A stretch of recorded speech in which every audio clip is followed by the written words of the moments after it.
يهده الله فلا مضل له ومن يضلل الله فلا هادي له وأشهد أن لا إله إلا الله وحده لا شريك له وأشهد أن محمدا عبده ورسوله أما بعد فأعوذ بالله من الشيطان الرجيم بسم الله الرحمن الرحيم قل اللهم مالك الملك تؤتي الملك من تشاء وتنزع الملك ممن تشاء وتعز من تشاء وتذل من تشاء بيدك الخير إنك على كل شيء قدير تولج الليل في النهار وتولج النهار في الليل وتخرج الحي من الميت وتخرج الميت من الحي وترزق من تشاء بغير حساب اللهم صل على محمد وعلى آل محمد كما صليت على إبراهيم وعلى آل إبراهيم إنك حميد مجيد اللهم بارك على محمد وعلى آل محمد كما باركت على إبراهيم وعلى آل إبراهيم إنك حميد مجيد கண்ணியத்திற்கும் மாண்பிற்கும் இடையே எல்லாம் அல்ல அல்லாஹ்வின் நல்லடியார்களே, அல்லாஹ்வுடைய பேரருளால் சிறப்பு மிகு ஜும்ஆவுடைய இந்த தினத்திலே மகத்துவம் வாய்ந்த ஜும்ஆ தொழுகையை நபி வழியில் நிறைவேற்ற வேண்டும். ஜும்ஆ உரையை செவிமடுத்து இஸ்லாமிய விழுப்புணர்வையும் ஈமானிய புத்துணர்வையும் பெற வேண்டும் என்ற ஒரு உயரிய நோக்கத்தோடு அல்லாஹ்வுடைய திருப்பெயர் துதிக்கப்படும் இந்த தொழுகை கூடத்தை நோக்கி நாம் அனைவரும் வருகை புரிந்திருக்கும் இந்த சமயத்திலே ஜும்ஆவுடைய முன்னுரையில் நான் உங்களிடத்திலே வாசித்து காட்டிய அருள்மறை குர்ஆனுடைய அந்த திரு வசனங்கள் என்பது குர்ஆனுடைய 3வது அத்தியாயம் சூரத்து ஆல இம்ரானிலே இடம்பெறுகின்ற 26, 27 ஆகிய இரு வசனங்கள்.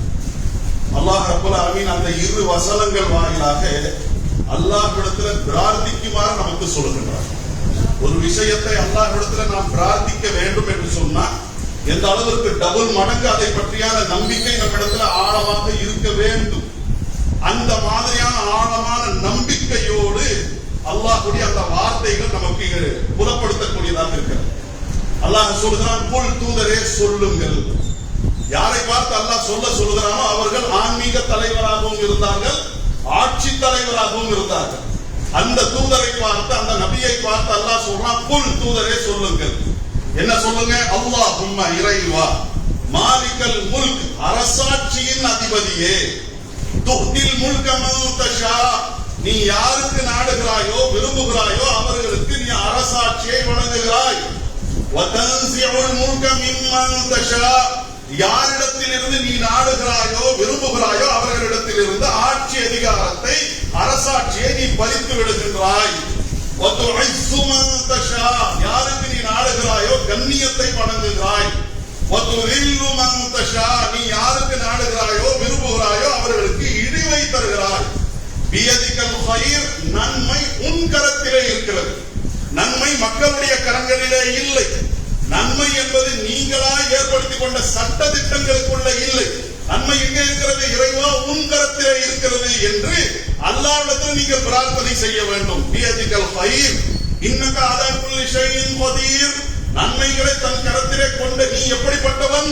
ஒவ்வொரு பொருளின் மீதும் நிலையான ஆற்றல் உள்ளவனாக நீ திகழ்கிறாய் என்று தூதரே அல்லாஹ்விடத்தில் நீங்க துஆ செய்யுங்க. அப்படி அல்லாஹ்வை அழைத்து சொல்லுங்கள். அல்லாஹ்வை அழைத்து சொல்லக்கூடிய இந்த வார்த்தை என்பதுதான் பிரார்த்தனை. தூரிகுல் லைல ஃபின் நஹார், நீ இரவை பகலில் நுழைக்கின்றாய். வதுரிஜுன் நஹார ஃபில் லைல், பகலை இரவில் நுழைக்கின்றாய். வதுஹ்ரிஜுல் ஹய்ய மினல் மய்யித், உயிரற்றதில் இருந்து உயிர் உள்ளதை வெளிப்படுத்துகிறாய். வதுஹ்ரிஜுல் மய்யித மினல் ஹய், அதே விதமாக உயிர் உள்ளதில் இருந்து உயிரற்றதை நீ கொண்டு வருகிறாய். நம்முடைய பாஷையில நம்ம புரிந்து கொள்ள வேண்டும் என்றால் முட்டையில் இருந்து கோழி, கோழியில் இருந்து முட்டை, அந்த விதமாக வதர்சுகு மன் தஷாஉ பிகைரி ஹிசாப், நீ யாருக்கு நாடுகிறாயோ கணக்கின்றி வழங்குகிறாய்.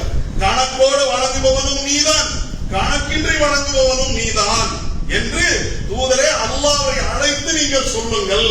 உங்களுடைய பிரார்த்தனையாக அமையுங்கள். பிரார்த்தனை அல்லாஹ்விடத்தில் செய்கிறோம் என்றால் எதை பத்தி அல்லாஹ்விடத்தில் நாம சொல்றோமோ அதை பற்றி டபுள் மடங்கு நம்பிக்கை நம்மிடத்தில் இருக்க வேண்டும். நாமெல்லாம் மூமின்களாக முஸ்லிம்களாக இருக்கின்றோம். நம்முடைய நம்பிக்கை எப்படி இருக்க வேண்டும்? இந்த உலகத்திலே எத்தனை அரசாட்சிகள் இருக்கிறதோ, வானத்திலே இருக்கிறதோ, எல்லாவற்றினுடைய அரசாட்சியினுடைய அதிபதி அல்லாஹ் தான். அவன் யாருக்கு நாடுவானோ அவர்களுக்கு அரசாட்சியை வழங்குவான். யாரிடத்திலிருந்து நாடுகிறானோ அதை பதித்து விடுவான். யாருக்கு நாடுகிறானோ கண்ணியத்தை கொடுப்பான். யாருக்கு நாடுவானோ இழிவை தருகுவான். அதே விதமாக நன்மைகள் எல்லாமே அல்லாஹ்வுடைய கரத்திலே இருக்கிறது. இரவையும் பகலையும் மாறி மாறி கொண்டு வரக்கூடியவன் அல்லாஹ் தான். உயிர் இல்லாததில் இருந்து உயிர் உள்ளதையும், உயிரில் உள்ளதில் இருந்து உயிர் இல்லாததையும் கொண்டு வரக்கூடிய பேராற்றல் அல்லாஹ்விடத்திலே தான் இருக்கிறது. யாருக்கு நாடுகிறானோ கணக்கின்றி கொடுப்பான், யாருக்கு நாடுகிறானோ கணக்கோடு தருவான். அப்ப இதெல்லாம் பெரிய விஷயங்கள், சாதாரண விஷயங்கள் அல்ல, மனிதர்களுடைய சக்திக்கு உட்பட்ட விஷயங்கள் அல்ல. அரசாட்சி என்பது மனிதர்களுடைய கருத்திலே இல்லை. அதே விதமாக உயிர் இல்லாததில் இருந்து உயிர் உள்ளதை, உயிர் உள்ளதில் இருந்து உயிர் இல்லாததை வெளிப்படுத்தி கொண்டு வரக்கூடிய பேராற்றல் அல்லாஹ்விடத்தில் இருக்கிறது. இந்த வானங்கள் பூமியை சுழல வைப்பவன், இரவு பகலை மாறி மாறி கொண்டு வருபவன் அல்லாஹ் தான் என்ற உறுதியான நம்பிக்கையை அல்லாஹ்விடத்தில் நாம் வெளிப்படுத்த வேண்டும். ஆக அல்லாஹ் ரப்பல் ஆலமீன் அரசாட்சிகளை கையில வைத்திருக்கின்றான். அப்ப அரசாட்சிகளை வைத்திருக்கக்கூடியவன் எல்லா பேராற்றல்களுக்கும் சொந்தக்காரன், இரவையும் பகலையும் மாறி மாறி கொண்டு வருபவன், காலத்தை மாற்றி மாற்றி நம் மீது சுழலச் செய்யக்கூடிய இறைவன். இந்த மனிதர்களுக்கு மத்தியிலே உள்ள இந்த கூட்டு வாழ்க்கை இதுவும் சுவாரஸ்யமாக இருக்க வேண்டும். நல்ல அவர்கள் ஆரோக்கியத்தோடு இந்த வாழ்க்கையை முன்னெடுக்க வேண்டும் என்பதற்காக அல்லாஹ் சின்ன சின்ன அதிகாரத்தை மனிதர்களுடைய கரத்திலே கொடுத்திருக்கின்றார். மாமரி அதிகாரம் தெரியுமா? நம்முடைய பார்வைக்கு பெரியது. முதலமைச்சர், சட்டமன்றம், நாடாளுமன்றம் எம்மா பெரியது தெரியுமா? நம்முடைய பார்வைக்கு எம்மா பெரியது. அல்லாஹ்வுக்கு இதெல்லாம் சாதாரணமானது. அப்படிப்பட்ட அந்த இறைவன் மனிதர்களுக்கு மத்தியில அதிகாரங்களை கொடுத்திருக்கிறார். குடும்பத்தினுடைய அதிகாரம், அதே விதமாக இந்த பொருளாதாரத்தினுடைய அதிகாரம், இந்த ஒரு கம்பெனி நீங்க நடத்துறீங்களா இதனுடைய அதிகாரம் என்றெல்லாம் அல்லாஹ் தருவதை போன்று மனிதர்களுடைய இந்த கூட்டு வாழ்க்கை சீராக இருக்க வேண்டும் என்பதற்காக எந்த அரசியலை நாம் திட்டங்களாக வகுக்கின்றோமோ, அந்த திட்டங்களை அரசு என்ற அடிப்படையிலே நாம் செயல்படுத்துகின்றோமோ, அந்த நிர்வாகங்களையும் அல்லாஹ் ரப்பல் ஆலமீன் மனிதர்களுக்கு மத்தியிலே கொடுத்திருக்கிறார். அவர்கள் ஒருவர் தலைமை வகிப்பார். அவர் அந்த தலைமைக்கு கட்டுப்பட்டவர்களாக நாம் செயல்பட வேண்டும். இந்த உலகத்தில் அரசாட்சிகளை பார்க்கலாம். சர்வாதிகாரம், ராணுவ ஆட்சி, குடும்ப ஆட்சி, பாரம்பரிய ஆட்சி, ஜனநாயக ஆட்சி, மன்னர் ஆட்சி எவ்வளவோ இருக்கிறது. அந்த மாதிரியாக நம்முடைய இந்த இந்தியாவில் ஜனநாயகம் அப்படிங்கிற இந்த சோசியலிசம் என்பது இருக்கிறது. ஜனநாயக ஆட்சி முறை என்பது இன்றைக்கு நமக்கு மத்தியில் இருக்கிறது. அந்த அடிப்படையில இந்தியா என்பது மாநிலங்களாக பிரிக்கப்பட்டிருக்கிறது. அதுல தமிழ்நாட்டினுடைய சட்டமன்றத்துக்கும் இன்னும் பல சட்டமன்றங்களுக்கும் போன 23 பல கட்டங்களாக தேர்தல் நடந்தது. அதனுடைய அந்த தேர்தலில் நாம் அனைவரும் பங்களிப்பு செய்தோம். இப்ப இன்றைக்கு இந்தியாவில் உள்ள அரசியல் நிலைமை எல்லாம் எப்படி இருக்கிறது? நாம ஒருவரை தேர்வு செய்கிறோம். அவர் எப்படிப்பட்டவர் தெரியுமா? மாமரிய இது தெரியுமா? அப்படியே அவர் வந்தாருன்னா பாலாறு ஓடுங்க, தேனாறு ஓடுங்க. அவர் வந்தாருன்னா சட்ட ஒழுங்குல அப்படி சீராக்குங்க, நீதி பரிபாலனங்கள் அப்பா உச்சத்தை தொற்றுங்க. அந்த கண்டிஷன்ல யாரும் கிடையாது, எதுவும் கிடையாது. அரசியல் என்பது இன்றைக்கு நம்முடைய நாட்டை பொறுத்த வரைக்கும் எப்படி இருக்கிறது? அரசியல் ஒரு சாக்கடைங்க, அரசியல் என்பது ஒரு சாபக்கேடு என்ற நிலை சொல்லக்கூடிய நிலையில தான் நம்முடைய நாட்டில் இருக்கிறது. நம்முடைய பிள்ளைகள் அல்லாஹ் ரப்பல் ஆலமீன் நமக்கு எல்லாம் சந்ததிகளை கொடுத்திருக்கிறான். நம்முடைய சந்ததிகளிடத்துல யார்கிட்ட வேணாலும் கேட்டு பாருங்க, என்னமா நீங்க ஆகணும்னு ஆசை, மாணவனை பார்த்து கேட்கறீங்க, மாணவியை பார்த்து கேட்கறீங்க, பையனை பார்த்து கேட்கறீங்க, பிள்ளைய பார்த்து கேட்கறீங்க. அதோ நான் அரசியல்வாதி ஆகுவேன் யாராவது ஒருத்தர் சொல்றாங்கன்னா 100ல இல்ல 1000ல ஒருத்தராவது தேடி சொல்லக்கூடியவர்கள் இருக்கிறார்களா? இன்றைக்கு கூட பிளஸ் 2 ரிசல்ட் இதோ வந்து கொண்டிருக்கிறது. அவர் நீங்க பிளஸ் 2 முடிச்சிட்டீங்க, அடுத்து மேற்படிப்பு என்ன? இதோ நான் பொலிட்டிக்கல் சயின்ஸ் எடுத்து படிக்க போறேன். எத்தனை பேர் சும்மா அப்படி சூப்பர் அந்த படிப்பை தேர்வு செய்யலாமே தவிர யாராவது நான் எதிர்காலத்தில் பெரிய அரசியல்வாதி ஆக போறேன் சொல்லக்கூடியவர்கள் இருக்கிறார்களா? யாரை கேட்டாலும் டாக்டர், இன்ஜினியர், வக்கீல், ஆடிட்டர், ஆசிரியர், அதே விதமாக நான் குர்ஆனை மனனம் செய்யக்கூடிய மார்க்கத்தை படிச்சவன மாறணும், ஆலிமா மாறணும், இதெல்லாம் சொல்வாங்களே தவிர யார் வருவதாவது இதோ என்னுடைய எதிர்கால ஆம்பிஷன் என்ன, இதோ நான் பொலிட்டிஷியனாக ஆக வேண்டும் சொல்லக்கூடிய நிலைமை இருக்கிறதா? ஏன் இல்ல? அப்படி எல்லாமே கரைபடிந்ததாக இருக்கிறது. எது உயர்வானதோ, எது ரொம்ப ரொம்ப ரொம்ப ரொம்ப கரெக்டா இருக்கணுமோ அதுதான் எப்படி ஆகி போயிருக்கிறது? குப்பையாக மாறி போயிருக்கிறது, சாக்கடையா மாறி போயிருக்கிறது. அந்த சாக்கடையை தூய்மைப்படுத்த போறேன்னு ஒருத்தர் எந்திரிச்சு வர்றாருன்னா, வேணாப்பா, வீணான காரியத்தை செய்யாத, அக்கடா நீ உன் வீட்டுல இரு, எதுக்கு இதை சுத்தப்படுத்த போறேன்னு சொல்லிட்டு இருக்கிற சாக்கடையை ஓ மேல அள்ளி கொட்டிக்க போறேன் என்றுதான் நாம எல்லாரும் பேசுவோம், சொல்லுவோம். இதனுங்க நிலைமை. ஆக இப்படியான இதை அரசியல் என்பது அந்த நிலையிலே இருந்தாலும், அரசியலை நாம விரும்பாவிட்டாலும், அந்த அரசியல் என்பது நம்மையும் கட்டுப்படுத்தக்கூடியதாக இருக்கு. அந்த அரசியல் என்பது என்ன சாக்கடையா போனாலும் அது நம்மையும் கட்டுப்படுத்தக்கூடியதாக இருக்கிறது. அதை தூய்மையாக வைக்க வேண்டிய, அதை தேர்வு செய்ய வேண்டிய ஒரு கட்டம் நம்மை நோக்கி வருகிறது என்றால், பொறுப்போடு செயல்பட வேண்டிய கடமையும் ஒவ்வொரு மூமினுக்கும், முஸ்லிமுக்கு இருக்கிறது. இல்லன்னா அல்லாஹ்விடத்துல இதுக்கும் பதில் சொல்ல வேண்டியதா இருக்கும். இப்ப பிள்ளைகளை சரியா வளர்க்கிற பாருங்க, இந்த பிள்ளைகளை சரியாக நீங்கள் வளர்க்கவில்லை, அல்லாஹ்விடத்துல பதில் சொல்ல வேண்டும். மனைவியை சரியா நாம நடத்தவில்லை, அதுக்கு அல்லாஹ்விடத்துல பதில் சொல்லணும். பொருளாதாரத்துல கரெக்டா நடக்கல, அல்லாஹ்விடத்துல பதில் சொல்லணும். எப்படி அல்லாஹ்வுடைய அச்சம் நாம் ஊட்டப்படுகின்றோமோ இதே விதமாகத்தான் ஒரு அரசை தேர்வு செய்ய வேண்டிய ஒரு நிலை நமக்கு இருக்கிறது, ஒரு வாய்ப்பு நமக்கு இருக்கிறது என்றால், அங்கேயும் ஏனோ தானோ சொன்னதெல்லாம் ஒண்ணு, இவங்க செஞ்சது வேற ஒண்ணு, கமுக்கமா ஒரு காரியத்தை செஞ்சுட்டு நம்ம வந்துட்டோம். இது அல்ல. ஒன்றை நாம் தேர்வு செய்கிறோம், ஒருவருடைய களத்திலே அந்த அதிகாரத்தை நாம் தருகிறோம் என்று சொன்னால், தகுதியானவரா, சரியானவரா, அதை செய்வாரா, அந்த மூஞ்சியெல்லாம் நம்ம பார்த்துட்டு இருக்க கூடாது. என்ன பின்புலத்தோடு வருகிறார்கள், என்ன பின்னணியோடு வருகிறார்கள், எந்த அனுபவத்தோடு வருகிறார்கள், எந்த கருத்தோடு வருகிறார்கள், எந்த கொள்கையோடு வருகிறார்கள், என்ன கொஞ்சம் பார்க்கணும். நம்முடைய அன்றாட அலுவல்களுக்கு ஒரு 2 நாளைக்கு லீவை கொடுத்துட்டு இருக்கிறது இத்தனை ஆப்ஷன். இதோ எனக்கு முன்னால 4 ஆப்ஷன், எனக்கு முன்னால 5 ஆப்ஷன், அதில ஒன்றை தேர்வு செய்ய வேண்டிய கட்டத்திலே தான் நான் இருக்கின்றேன். எல்லாத்தையும் பெருசா மாத்திர அளவுக்கெல்லாம் என்னுடைய களத்துல அதிகாரம் இல்லை. ஓட்டு போடுற அதிகாரம், அதை அந்த ஓட்டை நான் சரியா செயல்படுத்துவேன். கொடுக்க வேண்டிய பொறுப்பு நமக்கு இருக்குதுங்க. அல்லாஹ்வுடைய தூதர் ஸல்லல்லாஹு அலைஹி வஸல்லம் அவர்கள் சபையில் அமர்ந்திருக்கிறார்கள். ஒரு சஹாபி வர்றாங்க. வந்து அந்த சஹாபி கிராமவாசியாக இருந்தார்கள். கிராமவாசியாக இருக்கக்கூடியவர்களிடத்தில் பெருசா நாகரிகத்தை நீங்க எதிர்பார்க்க முடியாது. வருகிறார்கள். வந்த உடனே கேள்வி கேட்டாங்க. ரசூலுல்லாஹ் கியாம நாளை பத்தி எல்லாம் சொல்லும் போது, மதஸா, அந்த கியாம நாள் எப்போ வரும்னு கேட்டாங்க. கேட்ட உடனே ரசூலுல்லாஹ் அதற்கு பதில் சொல்லவில்லை. சஹாபாக்களுக்கு எல்லாம் ஒரு குழப்பம் ஏற்பட்டுருச்சு. என்ன அல்லாஹ்வுடைய தூதர் பதில் சொல்லவில்லையே, ஒருவேளை அவர் கேட்ட அந்த கேள்வியை அவர்கள் விரும்பவில்லை, அல்லது அந்த கேட்ட கேள்விக்குரிய பதில் எல்லாவிடத்திலிருந்து அவர்களுக்கு கிடைக்கவில்லை. இவங்களுக்கு மத்தியிலே பேசுகிறாங்க. உடனே கொஞ்ச நேரம் போகுது.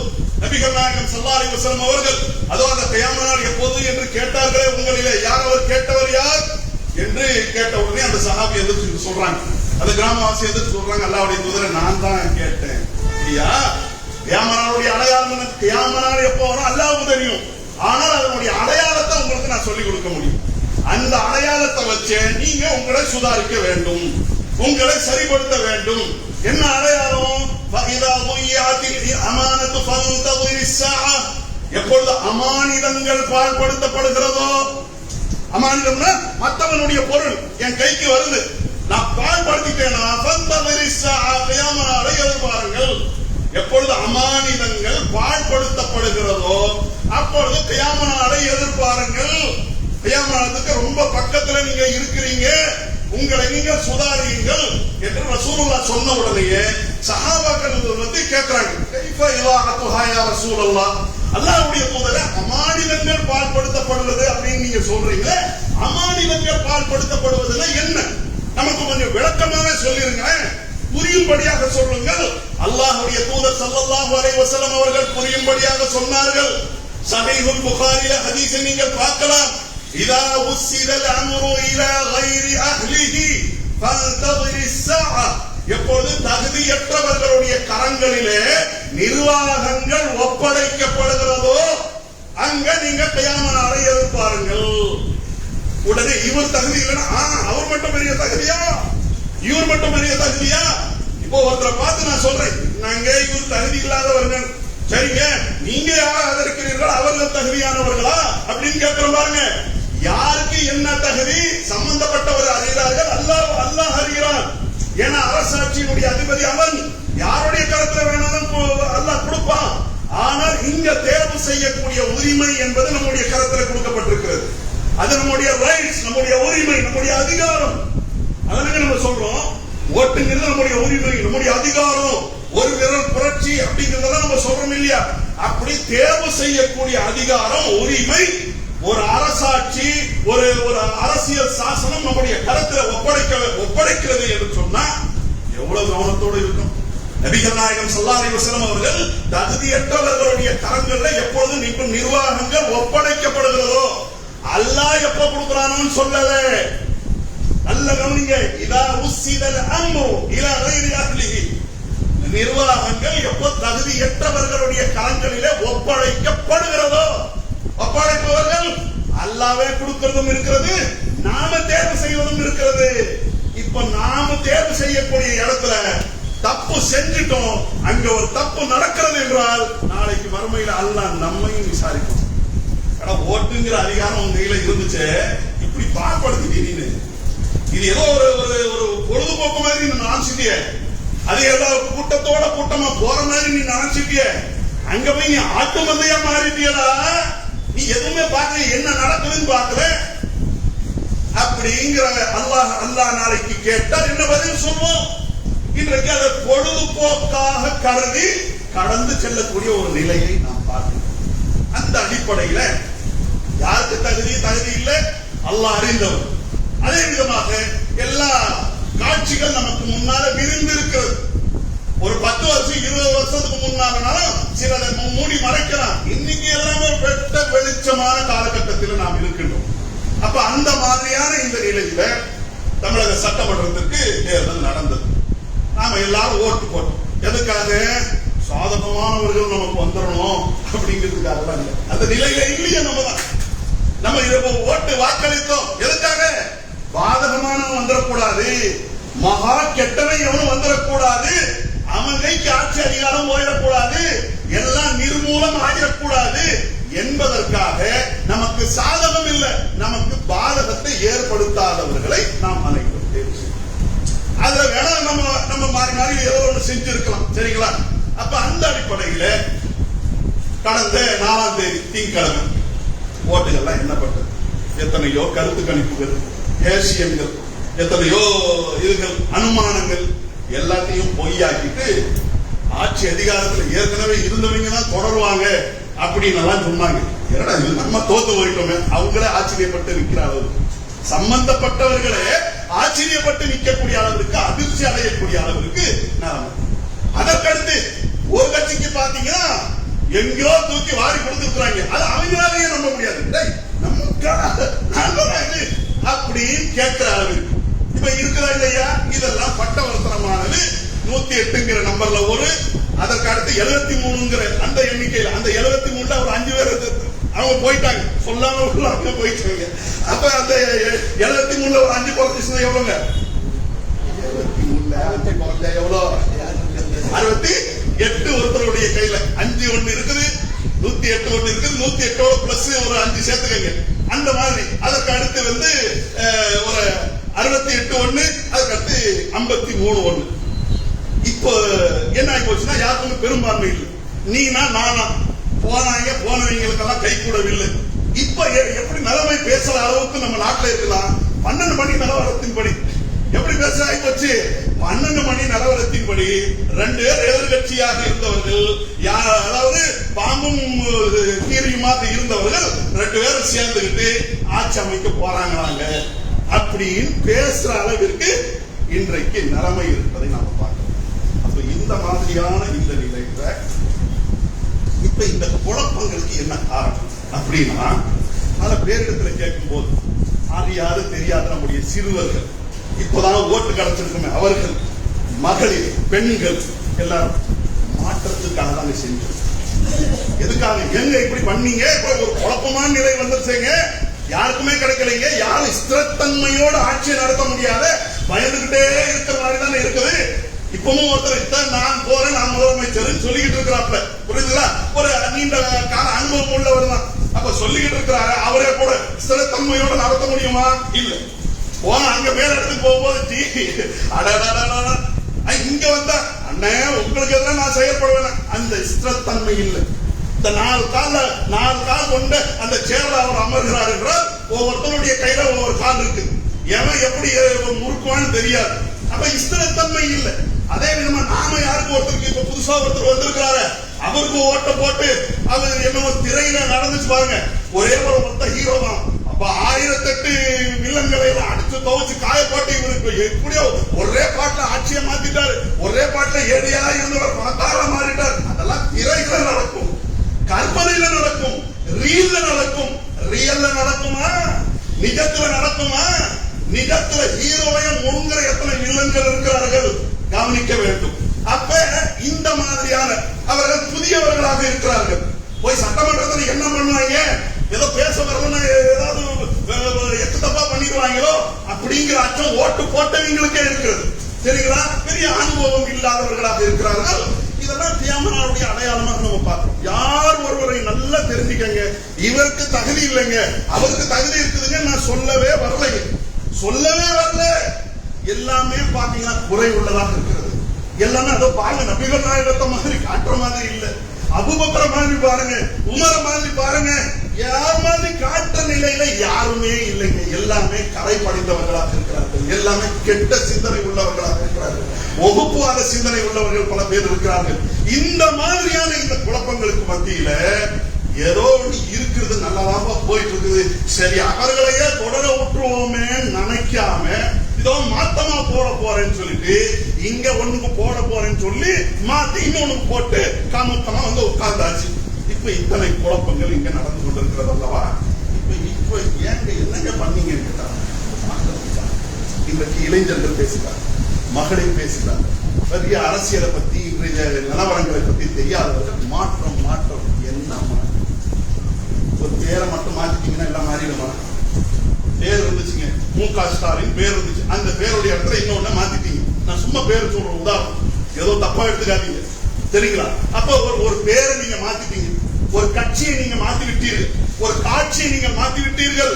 மாறுமா? மாற்றம் வராது, ஏமாற்றம் தான் வரும். மாற்றத்தை நாம் விரும்புகிறோம் என்று சொன்னால் அது உண்மையான மாற்றமாக இருக்க வேண்டும், ஆக்கப்பூர்வமான மாற்றமாக இருக்க வேண்டும், முழுமையான மாற்றமாக இருக்க வேண்டும். அதெல்லாம் யார்ட்டையும் இல்லைங்க. இல்லாத இந்த சமயத்துல பொறுப்போடு செயல்பட வேண்டிய நாம் பொறுப்பற்றவர்களாக இருக்கக்கூடாது. அடுத்த 5 வருஷத்துக்கு அப்பா சூப்பரான காட்சிகள்லாம் அரங்கேற போகுது நினைக்க கூடாது. அல்லாஹ்விடத்தில் துஆ செய்ய வேண்டும். யா அல்லாஹ், என்னுடைய பொறுப்பு விஷயத்தில் நான் குறை செய்திருந்தால் மன்னிச்சுக்க யா அல்லாஹ்.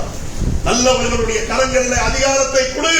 நாம என்னதான் அந்த அரசியலை விரும்பாவிட்டாலும் அந்த அரசு என்பது நம்மையும் கட்டுப்படுத்தக்கூடியதாக இருக்கிறது.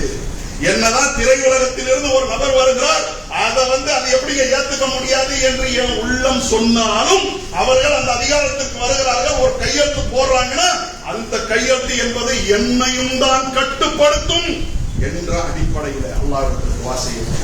அல்லாஹ் நல்லவர்களுடைய குழப்பங்களை விட்டு நம்மை காப்பாற்றியாகும்.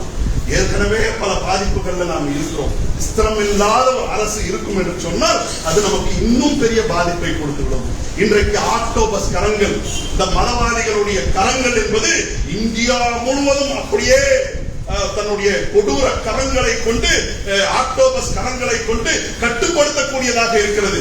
வலிமையானவர்கள் எல்லாம் தோத்து விட்டார்கள், வலிமையானவர்களை எல்லாம் கூட சூழ்ச்சிகளை செய்தவர்கள் தோற்கடித்திருக்கிறார்கள். இந்த மாதிரியான இந்த நிலையில இந்த இந்தியாவிலேயே உள்ள ஒரு தனித்தன்மையோடு உள்ள நம்முடைய இந்த மாநிலத்தை நீ காப்பாற்றுவாயாக யா அல்லாஹ்.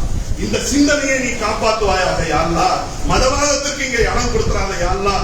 யாருடைய பொம்மைகளாகவோ யாருடைய எடுப்பிடிகளாகவோ இங்க உள்ள ஆட்சியாளர்கள் மாறிவிடக் கூடாது என்று அல்லாஹ்விடத்தில் துஆ செய்ய வேண்டிய கடமை நமக்கு இருக்கிறது. சும்மா அப்படியே என்னடா இது பயான் சீக்கிரம் முடிஞ்ச பரவாயில்லையே, என்ன செய்தி பார்த்துடலாமே நினைத்துக் கொண்டிருக்க கூடாது. அல்லாஹ்விடத்தில் துஆ செய்ய வேண்டிய கடமை நமக்கு இருக்கிறது. மாற்றத்தை தான் நாம் விரும்புகிறோம் என்று சொன்னால் அந்த மாற்றத்தை நம்மிடத்தில் இருந்து கொண்டு எதுவாங்க ஆட்சியில பேர் மாறிட்டா மட்டும் எல்லாமே மாறாது, காட்சி மாறிவிட்டால் மாறாது, கட்சி மாறினால் மாறாது. மாற்றம் என்பது நம்மிடத்தில் இருந்து வர வேண்டும். நான் உண்மையானவனாக அரசுல உள்ளவன் இருக்க வேண்டும் என்று விரும்புகிறேன் என்றால் முதல்ல நான் உண்மையானவனா இருக்கணும். நான் கெட்டதை வெறுக்கக்கூடியவனாக இருக்க வேண்டும்.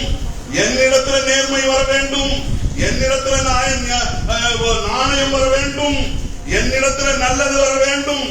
என்கிட்ட 1008 அயோக்கியத்தனங்களை நான் வைத்துக் கொண்டு என்னை ஆளக்கூடியவன் மட்டும் நல்லவனாக யோக்கியவனாக இருக்க வேண்டும் என்று நான் விரும்புகிறேன் என்று சொன்னால் அது உண்மையான மாற்றம் இல்லாது ஏமாற்றம் என்பதை நாம் கவனத்தில் கொள்ள வேண்டும். ஆக மாற்றம் தான், கண்டிப்பா மாற்றம் வரணும். அல்லாஹ்வே குர்ஆன்ல தான் சொல்றான், இன்னல்லாஹ லா யுகையிரு மா பிகௌமின் ஹத்தா யுகையிரு மா பிஅன்ஃபுஸிஹிம். எந்த ஒரு கூட்டத்தாரையும் அல்லாஹ் மாற்ற மாட்டான் அவர்கள் தம்மிடத்திலே உள்ள குறையை மாற்றிக்கொள்ளாதவர்கள்.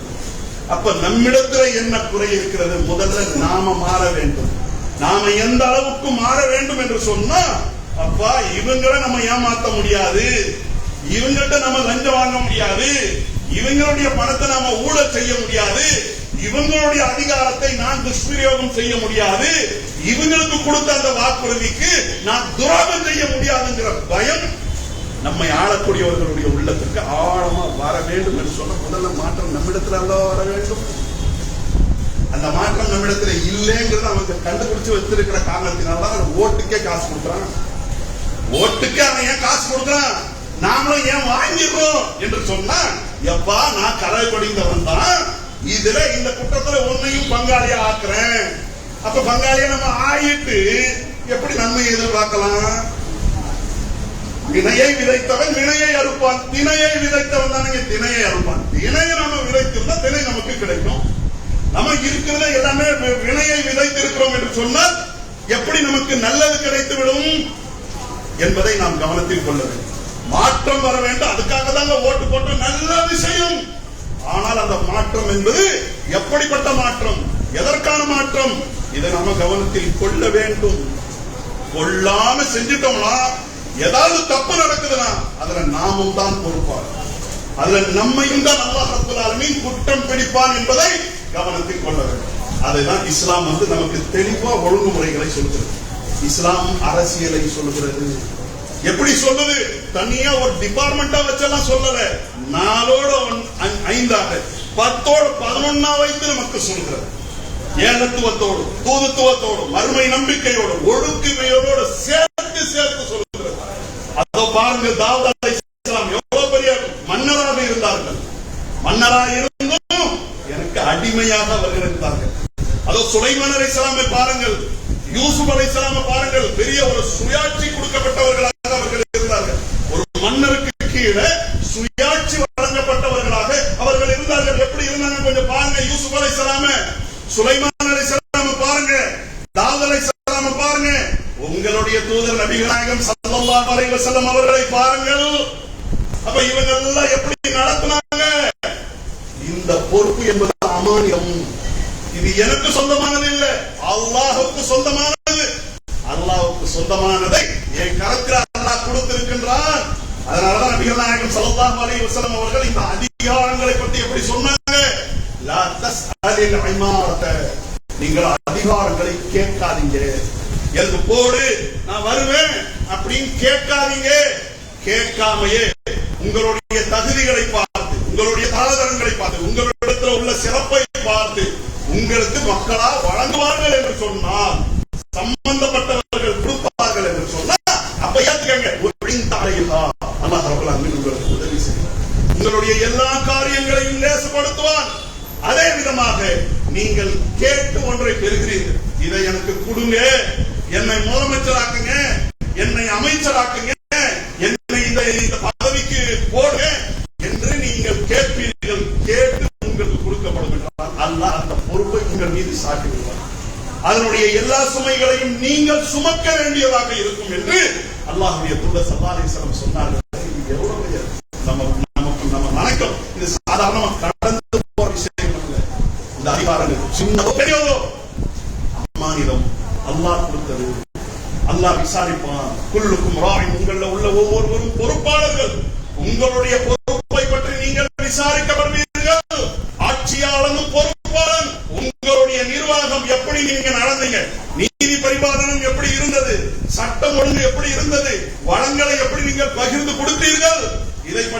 விசாரணை நாளை மறுமையிலே அல்லாஹ்விடத்தில் இருக்கிறது. அந்த அரசாட்சிகளுக்கு சொந்தக்காரனாகிய அல்லாஹ்வுடைய கேள்விக்கு பதில் சொல்ற விதமாக உங்களுடைய நிலையை அமைத்துக் கொள்ளுங்கள். நீங்க எம்மா பெரிய அதிகாரத்தை பெற்றவர்களாக இருந்தாலும் மக்களிடத்துலதான் அதிகாரி. நீங்க நம்மை பொறுத்தவரைக்கும் நீங்கள் நம்முடைய அடிமை. அபுதனா தாவூதை நினைத்து பாருங்கள், அவர் நம்முடைய அடிமையாக இருந்தார். சுலைமானுக்கு ஆட்சி அதிகாரத்தை கொடுத்தோமே, அவர் சிறந்த அடியாராக இருந்தார். சுலைமான் அலைஹிஸ்ஸலாம் அவர்களுக்கு இன்னைக்கு உள்ள ஆட்சியாளர்கள் மாதிரி இல்ல. இதெல்லாம் தூக்கி காப்புற நிர்வாகத்தை அல்லாஹ் கொடுத்தான். இன்றைக்கு உள்ள ஆட்சியாளர்கள் மக்களை நிர்வகிப்பார்கள் என்றால் சுலைமான் அலைஹிஸ்ஸலாம் மக்களை மட்டுமல்ல ஜின்களை நிர்வகிக்கக்கூடியவர்களாக இருந்தார்கள். காத்தை நிர்வகிப்பார்கள். அப்ப ஜின்களையும் காத்தையும் நிர்வகிக்கக்கூடிய அந்த சுலைமான் சிறந்த அடிமையாக இருந்தார்கள் என்று அல்லாஹ் ரப்பல் ஆலமீன் சொல்றானே, அதுல நமக்கு பெரிய விஷயம் இருக்கு. இந்த மாதிரி மாற்றம் தான் வரணும். மாற்றம் வரணுங்கிறதுக்காக நம்ம ஓட்டு போட்டு வந்து ஓகே பண்ணுங்க, இந்த மாதிரி வருமா? இது இந்த பொறுப்பு என்பது அமானிதம். மக்கள் என் கருத்துல கொடுத்திருக்கிறார்கள், இதுல நான் துரோகம் செய்யக்கூடாது, தப்பு செய்யக்கூடாதுன்னு ஒவ்வொரு நொடி பொழுதும் ஆட்சியாளர் நினைக்க வேண்டும். இதுதான் உண்மையான மாற்றம். அதுக்கடுத்து மாற்றம் எப்படி வரணும்? தூய்மை வேணும். தூயவர்களாக நாம இருந்ததான எல்லா கல்ச்சரை விட்டு நாம தூரமானவர்களாக இருந்தால் அப்படி கொடுத்துருவோம். நம்மிடத்திலேயே குப்பைகள் இருக்கிறது என்றால், பல கழிவுகள் நம்மிடத்திலேயே இருக்கிறது என்று சொன்னால், நம் மீது நிர்வாகிகளாக வரக்கூடியவர்கள் மாற்றம் வரணும். ஒரு சின்னத்தை விட்டு இன்னொரு சின்னத்துக்கு போட்ட உடனே வந்துருவா இல்லையே, ஏமாற்றம் வரும். கவனத்தில் கொள்ள வேண்டும். இந்த தூய்மை எப்படி வரும்? அல்லாஹ்வுக்கு நான் அடிமை, இது என்னிடத்தில் அமானிதமாக ஒப்படைக்கப்பட்டிருக்கிறது என்ற அந்த எண்ண ஓட்டம் இருக்கும் என்று சொன்னா தூய்மை வரும். அல்லாஹ்வுடைய தூதர் ஸல்லல்லாஹு அலைஹி வஸல்லம் அவர்களும் ஜனாதிபதியாக இருந்தார்கள். வெறும் தூதராக இருந்தவங்க ஜனாதிபதியாக இருக்கிறாங்க.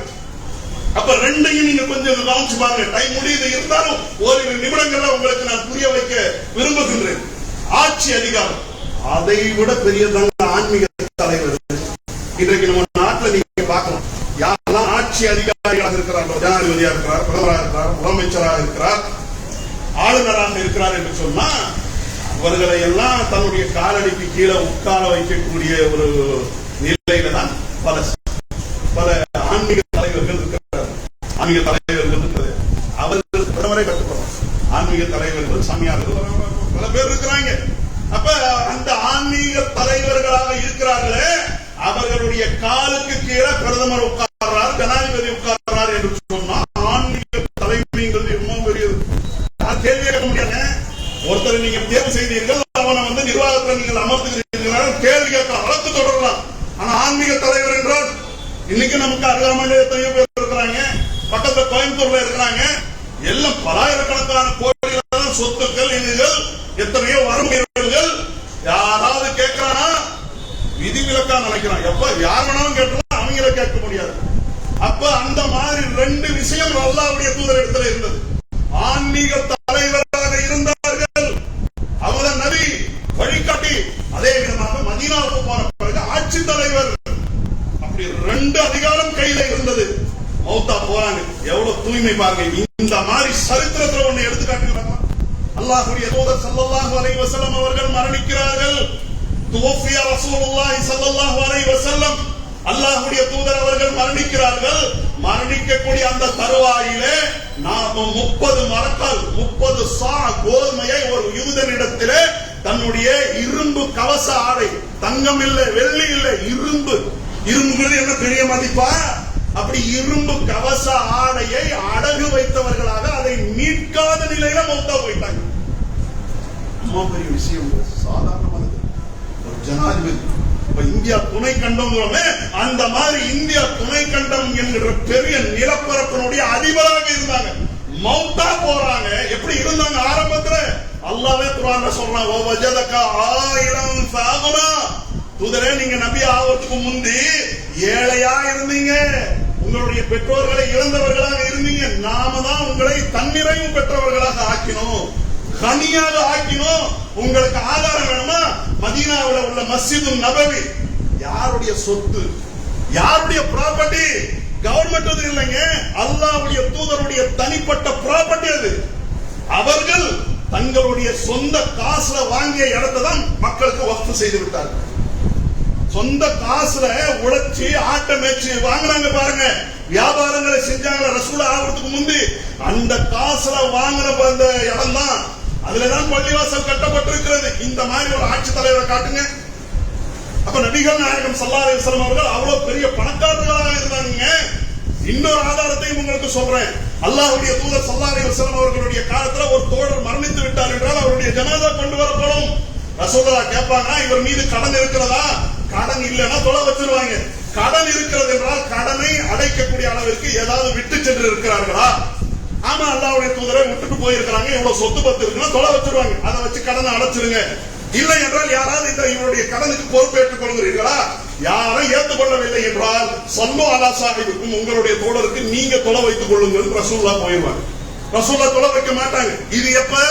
மதீனாவுக்கு போன ஆரம்ப கட்டங்கள், முதல் வருஷம், இரண்டாவது வருஷம், மூணாவது வருஷம் போர்கள் நடக்கிறது. அல்லாஹ் வெற்றிகளை தருகிறான். மிகப்பெரிய அளவிற்கு இந்த நிலப்பரப்பு என்பது விசாலமாகிறது. அப்ப ரசூலுல்லாஹி ஸல்லல்லாஹு அலைஹி வஸல்லம் என்ன அறிவித்தார்கள் தெரியுமா? அந்த மக்கள் எல்லாம் வெற்றி கொள்ளப்பட்ட பிறகு ரசூலுல்லாஹ் சொன்னது, மூமின்களுக்கு நான் தான் அவர்களுடைய உயிரை விட மேலானவனாக இருக்கிறேன். இனி உங்களிலே யார் ஒருவரும் கடன் விட்டு செல்வீர்கள் என்றால் அந்த கடனை அடைக்கக்கூடிய பொறுப்பு என் நிர்வாகத்திற்கு சொந்தமானது. அப்போ கடனை விட்டு போனவர் ஆயிரங்கள்ல இல்ல, லட்சங்கள் கோடிகள்ல இருந்தாலும் ஒரு நிர்வாகம், ஒரு அரசு அடைக்கும் என்று சொன்னா எவ்வளவு கஜானா இருந்தால் அதை சொல்ல வேண்டும். அப்ப அவ்வளவு கஜானாவுக்கு சொந்தக்காரர்களாக இருந்தார்கள். வீட்டுக்கு எடுத்து போயிட்டாங்களா? எவ்வளவு சொத்து சேர்த்தாங்க தெரியுமா? 20 இல்லைங்க, 200 தலைமையில் வைத்து உட்கார்ந்து சாப்பிடலாங்க. அவ்வளவு சொத்த ரசூலை சேர்த்துட்டு போனாங்க. சொல்ல முடியுமா? மௌத்தா போறாங்க, 30 சா கோல்மையை வாங்கி இருக்கிறாங்க, மீட்க முடியாத நிலையில, அந்த தன்னுடைய கவச ஆடையை மீட்க முடியாத நிலையில மௌத்தாகி விட்டார்கள் என்றால் எவ்வளவு பெரிய விஷயம், எவ்வளவு தூய்மை பாருங்க. இந்த தூய்மை வரணும். இதாங்க உண்மையான மாற்றம். நம்ம வெறும் பேரை மாத்திட்டோம், கட்சியை மாத்திட்டோம், காட்சியை மாத்தி விட்டோம் என்று சொன்னா, இங்க இருந்தவரை அங்கு கொண்டு போய் உட்கார வைத்து விட்டோம் என்றால் மாற்றம் வராது. கவனத்தில் கொள்ள வேண்டும். நபிகள் நாயகம் ஸல்லல்லாஹு அலைஹி வஸல்லம் அவர்கள் மரணிக்கிறார்கள். மா தரக ரசூலுல்லாஹி ஸல்லல்லாஹு அலைஹி வஸல்லம் தீனாரன் வலா திர்ஹமன் வலா அப்தன் வலா அமதன் வலா ஷையன். ஹதீஸ்ல தெளிவா நீங்கள் பார்க்கலாம். அல்லாஹ்வுடைய தூதர் ஸல்லல்லாஹு அலைஹி வஸல்லம் அவர்கள் மரணிக்கிறார்கள். எந்த தங்க காசையோ வெள்ளி காசையோ ஆண் அடிமையையோ பெண் அடிமையையோ எந்த சொத்தையும் தங்களுடைய வாரிசுகளுக்கு அவர்கள் விட்டு செல்லவில்லை. அப்படியே அவங்களுடைய சொத்து மௌத்தா போகும்போது இருந்தது என்றால் 3 மட்டும்தான். ஒன்னு, அவர்களிடத்தில் இருந்த வெள்ளை கோவேறு கழுதை ஒன்று. இரண்டாவது, பதக் என்ற இடத்திலே இருந்த ஒரு சின்ன நிலப்பரப்பு, நிலத்துண்டு. அதை மௌத்தா போறதுக்கு முந்தைய மக்களுக்கு அதை தர்மம் செய்து விட்டார்கள். இன்னொன்னு, அவர்களுடைய இடும்பு கவசம், அதை யூதனிடத்துல அடமானமாக வைத்து மீட்க முடியாத நிலையில மௌத்தா போட்டாங்க. அப்ப அவங்க டோட்டல் ஆன்மீக தலைவர், ஆட்சி தலைவராக இருந்து விட்டுட்டு போனது எதுனா ஒண்ணே ஒன்று மட்டும், வெள்ளை கோவேறு. இந்த மாதிரி தூய்மைக்கு ஆசைப்படணும். இந்த மாதிரி தூய்மையை மக்களிடத்துல கொண்டு போய் சொல்ல வேண்டும். இந்த மாதிரி தூய்மை என்பது அந்த அரசை கையில வைத்திருக்கக்கூடியவர்களுடைய உள்ளங்களை தட்டி பார்க்க வேண்டும். செய்ய வேண்டிய கடமை நமக்கு இருக்கிறது என்பதை நாம் கவனத்தில் கொள்ள வேண்டும் என்பதை நாம் சீர்தூக்கி பார்த்து நம்முடைய நிலைகளை சீர்படுத்தக்கூடிய நல்ல மக்களாக நாம் இருக்க வேண்டும். தூய்மை என்பது இப்படிதான் வரணும். இதுதான் உண்மையான மாற்றம். இதுதான் உண்மையான ஆக்கப்பூர்வமான முழுமையான மாற்றமே தவிர நாம் ஏதோ மாற்றம் நினைக்கிறோமே, இதெல்லாம் மாற்றம் கிடையாது. இதெல்லாம் ஏமாற்றமாகத்தான் நமக்கு அமையும் என்பதை கவனத்தில் கொண்டு அம்மாவுடைய சித்தாந்தத்தை நம்முடைய கரத்தில் அல்லாஹ் கொடுத்திருக்கிறோம். பிறகு நாம புரிய வேண்டும், பிறருக்கு புரிய வைக்க வேண்டும். அல்லாஹ் புரிய வைக்க வேண்டிய ஒரு நிலையை நம் அனைவருக்கும் தருவானாக என்று கேட்டு, ஸ்திரத்தன்மையோடு உள்ள ஒரு நிர்வாகத்தை அல்லாஹ் இந்த தமிழ்நாட்டில் நமக்கு தாய் என்று சொல்லி அல்லாஹ் பிரார்த்திக்கக்கூடிய நல்ல மக்களாக நாம் திகழ வேண்டும். அல்லாஹ் அருள் புரிவானாக. அல்ஹம்துலில்லாஹி ரப்பில் ஆலமீன்.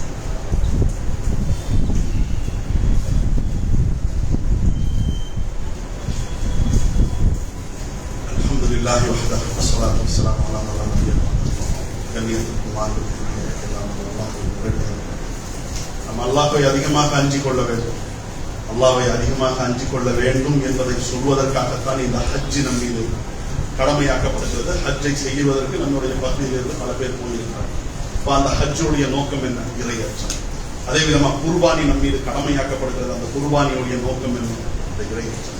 அந்த இறையச்சத்தை நம்முடைய உள்ளத்தில் பெருக்க வேண்டிய காலகட்டத்தை நாம் அனைவரும் அடைந்திருக்கிறோம். எல்லாவற்றுக்கும் பெரிய முன்மாதிரியாக நபி இப்ராஹிம் அலைஹிஸ்ஸலாம் அவர்கள் திகழ்கிறார்கள். அந்த முன்மாதிரியை படிக்கக்கூடியவர்களாக, அந்த முன்மாதிரியை உள்வாங்கக்கூடியவர்களாக, அந்த முன்மாதிரியின் அடிப்படையில் செயல்படக்கூடிய நல்ல மக்களாக நாம் இருக்க வேண்டும். ஆக நம்முடைய நிலைமைகளை சரிப்படுத்த வேண்டிய ஒரு கட்டத்தை நாம் அனைவரும் அடைந்திருக்கின்றோம்.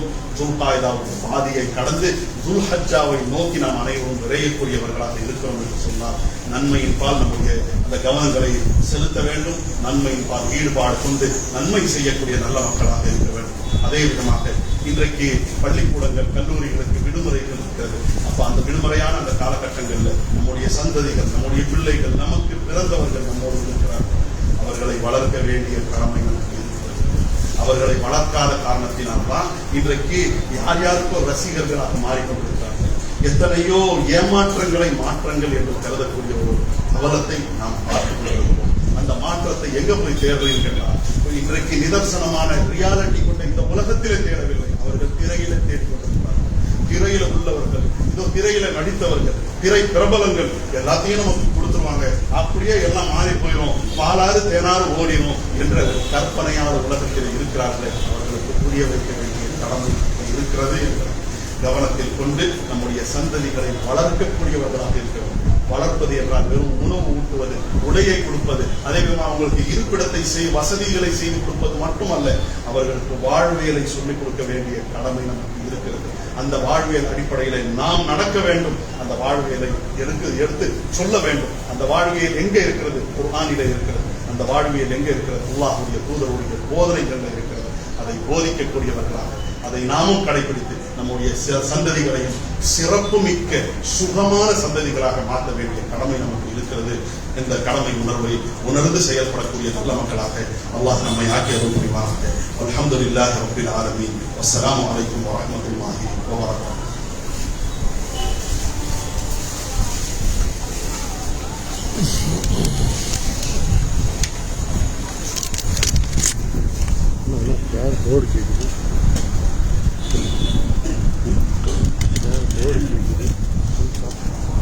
broadcast share a broadcasting